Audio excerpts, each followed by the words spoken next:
Okay, the second part we're going to talk about light cones tipped over across the Schwarzschild surface. In the last segment, we talked about infinite coordinate time dilation and uh, across the event horizon. So it was basically we're saying that the event horizon is a one-way membrane. Okay, we're going to demonstrate in this part. So they involved studying the causal structure of Schwarzschild surface. Light cones tips over when across the surface, and the Schwarzschild coordinates is turns out to be a poor coordinate to describe events. We need a new coordinate called Eddington-Finkelstein coordinates. And we can talk about not only the black hole, but something called white holes. Okay.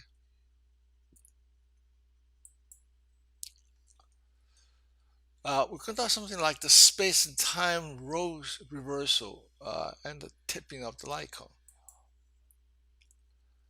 The point is the gravity of black hole is so strong, space-time so warped, the roles space and time are interchanged. Uh, remember the Schwarzschild metric element involves minus 1 plus the Schwarzschild radius over r.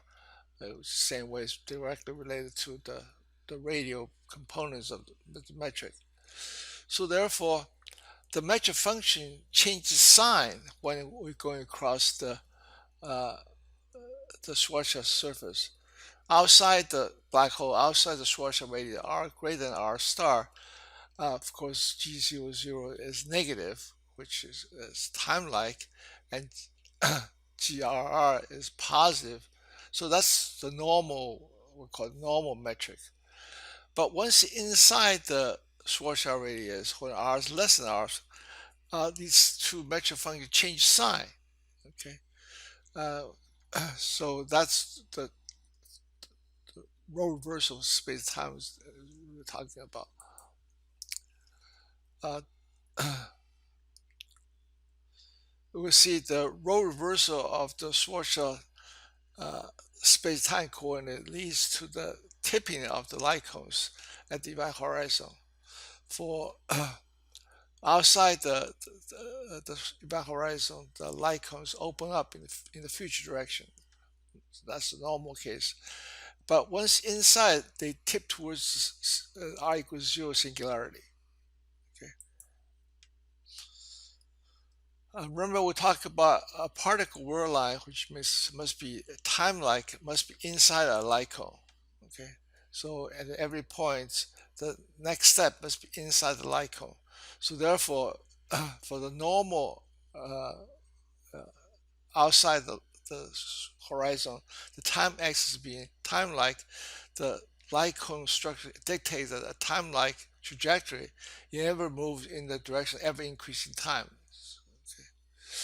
You cannot stand still, much less go back in time, but but it can move freely in space. Okay,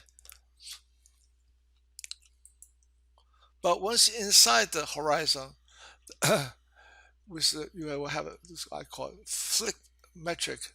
The radial x become not time-like.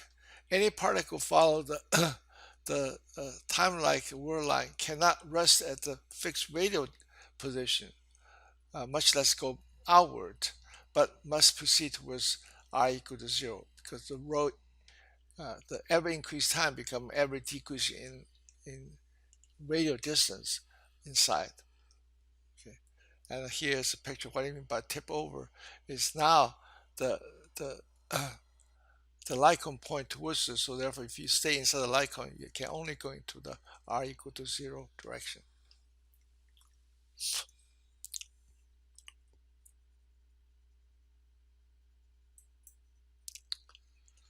But anyway, to study properly how the light cone behaves around the Schwarzschild surface, uh, we had to uh, be more careful.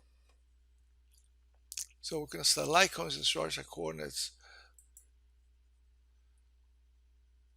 What when we say we study light cone, it means we study the light geodesic that forms light cone. Remember, light cones, the surface of the light cone is made of light geodesics.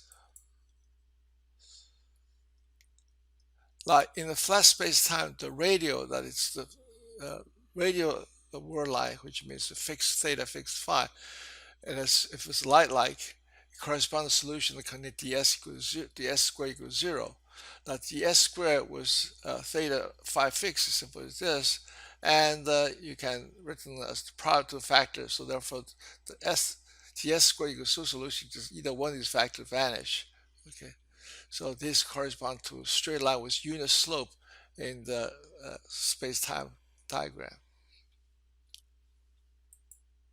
And for example, you see this outgoing light, like this incoming, and uh, they form the light cones. Okay, this is a flat space fraction. But now for the Schwarzschild space-time, the light-like interval in the Schwarzschild coordinates. Okay, it's more complicated looking. But it's still, again, for theta d phi equals 0. And I can factor this out, and then the remaining factor can be written as, again, like a squared minus b squared term, because CDT plus dr, this minus dr, okay? And basically, this is just like the flat space, except the dr term is divided by 1 minus r star over r. So therefore, the vanishing of the condition implies either one of these factors vanish, so this goes CDT equal dr. So the plus sign, of course, usually represents outgoing, and minus sign incoming. And first of all, notice the Lightcones, okay, approach the flat space Lightcones for large r. Of course, for large r, this factor is not there, so it's just reduced to these conditions over here. Okay. But when the light getting closer to the Schwarzschild surface, it clamps up, get a narrower, okay, when approaching the event horizon. We might get the impression from the clamping of the light cone that nothing ever crossed the event horizon. In fact, all it means is that the distant observer, whose clock keeps the Schwarzschild coordinate time, never sees it to happen. Okay.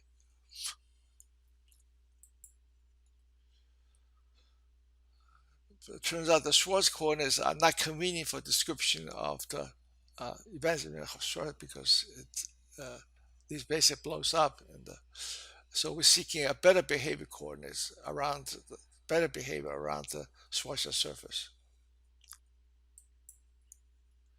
And one is called Eddington-Fingerstyling coordinates.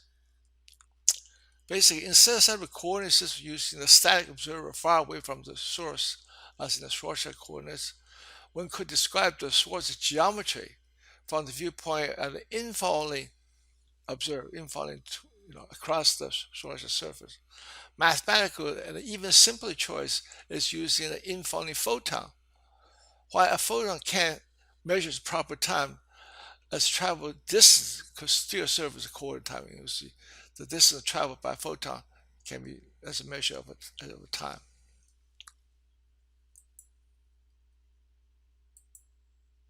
So we draw. So we're now going to introduce a new coordinate time, which is measured by the distance the photon travels, just like it here. Okay. So now this is for the incoming light. It's also a straight word line, just like in flat space-time. But we're using the distance the photon travels as the time. It's called t bar. And basically we replace this factor by CDT TR, and then of course plug in here, combine this R term, dr term, since the T bar is related to T by this extra factor.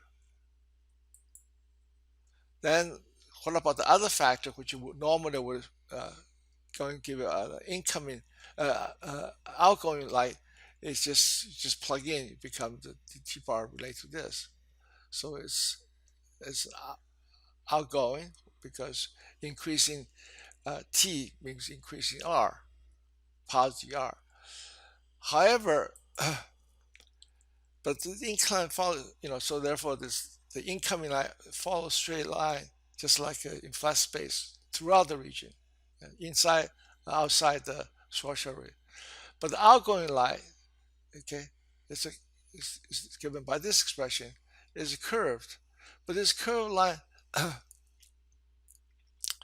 uh, become ever steeper and become vertical line right at the Schwarzschild surface, then goes inward, because after going to the r less than r star, then this will become negative also. So therefore, increasing t means decreasing r. So therefore, also become incoming. So it was outgoing outside, become incoming inside. And the light cones between these two geodesics. So the light cone and slowly, smoothly tip over. Outside is always point towards ever increasing t, but when inside, they point ever towards r equal to 0. So therefore, in the Eddington Finkelstein coordinate, the light cones do not climb up, but tip over smoothly. Okay, so much better behaved mathematically. So what does this tipping over mean? Okay, so these incoming and outgoing incoming light trajectory. Look at this. Okay, the point is that at the Schwarzschild surface, it's a limited solution. Therefore, to trace out, so because all these are light like word lines, so therefore this the Schwarzschild surface is also a light like surface. Okay, light like made of light like word lines. So this is we call it no surface. These are no lines.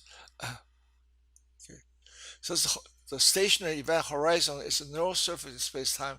So everywhere is tangent to an inward pointing light cone, because this is a part of the light cone surface. So therefore, the light cone going this way. So the light cone here enlarged is just the points on any point. Does make event horizon special, because this is why it is one way. This is why I make it special, and this is why it's a one-way barrier, because a time-like world line, which must be stay within the light cone, across any point on the surface can only go inwards, because going outward means outside the light cone. So that's why I make the Schwarzschild surface special, and that's why it is a one, because in this case, the world line can only go inward, cannot go point towards outside. So we study more of this structure of uh, the null condition. Now, in the previous case, we straightened out using the infalling photon as the distance as the time. So we straightened out this factor into a straight line. And now that's in fact we call advanced Eddington Finkelstein coordinate. And the second factor, also of course the no geodesic, is we can also straighten out, and that would be the case of retarded Eddington Finkelstein coordinates.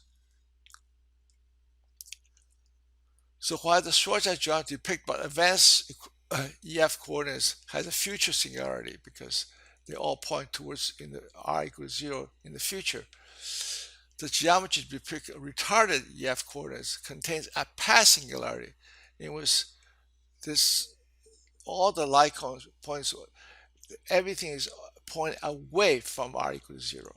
Okay, at this time outward, so we now have a white hole. Okay. While this time reversal black hole is all it really means is time reverse, instead of going inwards, going outward. It's perfect good solution to the Einstein equation, okay, which is covariant under time reversal. We have, on the other hand, we never found such an astrophysical white hole in our physical universe. So it's a solution, but we're not sure it corresponds to any reality, describe any reality. So this is black hole and this is white hole. Okay, you notice this all uh, the the outgoing lines are straight, and the ingoing lines coincide with the Schwarzschild surface, and then become incoming this way. And then you say, okay, you can straighten this one, you can straighten this one. What about straightening both? That turns out you can't find such a coordinate. Both incoming outgoing line are straightened. Okay, and so it's just like the flat space time, and the curvature now is encoded in the coordinate themselves. Okay, it's a slightly more advanced topic, so not going to go any further.